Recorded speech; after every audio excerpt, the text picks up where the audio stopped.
ఎవరితో మాట్లాడటం లేదు. ఈ ఋష్యమూక పర్వత శిఖరం మీద సుగ్రీవుడు ఉన్నాడు. ఆయన అన్నగారు వాలి.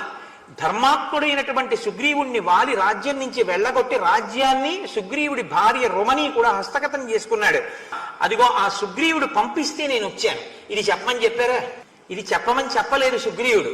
కానీ ఆయనకి దర్శనం చేయగానే ఎంత నమ్మకం వచ్చిందంటే, నేను మాట్లాడినా సత్యం చెప్పేసినా నాకు వచ్చేటటువంటి ఇబ్బంది ఏమీ ఉండదు.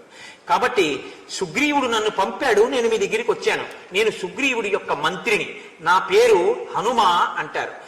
మీరు నా ప్రభు అయినటువంటి సుగ్రీవుడితో స్నేహం చేస్తే బాగుంటుంది. మీ ఇరువురు సుగ్రీవుడితో స్నేహం చెయ్యాలి అని నేను కోరుకుంటున్నాను. నేను సన్యాసి వేషంలో ఉన్నానని మీరు అనుకుంటున్నారు, కానీ నేను సన్యాసిని కాను. ఇది వేషం కట్టానంతే. నాకు కామరూపం తెలుసు.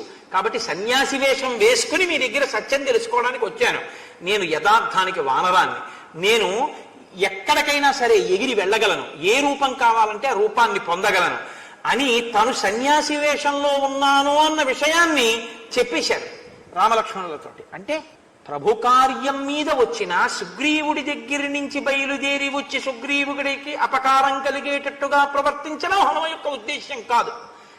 అసలు వారి తేజస్సులు చూడగానే ఆయనకి అంత విశ్వాసం వచ్చేసింది. ఇక వీరి దగ్గర దాచక్కర్లేదనుకున్నారు. ఉన్నదున్నట్టు చెప్పేశారు. రాముడు అన్నాడు, రాముడు హనుమతో మాట్లాడలేదు. లక్ష్మణుడి వంక చూసి అన్నారు, లక్ష్మణ చూశావా ఎంత అందంగా మాట్లాడాడో? సుగ్రీవుని యొక్క సచివుట్ట, మంత్రిట, వాక్యజ్ఞం. తను మాట్లాడుతున్న మాట యొక్క అర్థాన్ని తాను బాగా తెలుసుకుని మాట్లాడినటువంటి వాడు, ఆ మాట మధురంగా మాట్లాడినటువంటి వాడు. ఋగ్వేదం తెలియనివాడు, యజుర్వేదం తెలియనివాడు, సామవేదం తెలియనివాడు ఇలా మాట్లాడలేడు. అయితే ఇక్కడ ఒక చిత్రం. హనుమ మాట్లాడిన మాటల్లో ఋగ్వేదం, యజుర్వేదం, సామవేదం ఎక్కడున్నాయి? మరి రామచంద్రమూర్తి ఎలా చెప్పగలిగారు ఈ మాట? ఆ 3 వేదాలు తెలిస్తే తప్ప ఇలా మాట్లాడలేడు అని ఎలా అన్నారు?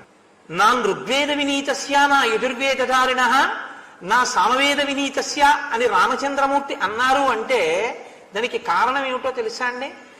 ఈయన కనపడుతున్నటువంటి నా నరస్వరూపము వెనక ఉన్నటువంటి తేజస్సుతో కూడినటువంటి అసలు రహస్యాన్ని, అవతారాన్ని తెలుసుకోగలిగినటువంటి వాడు.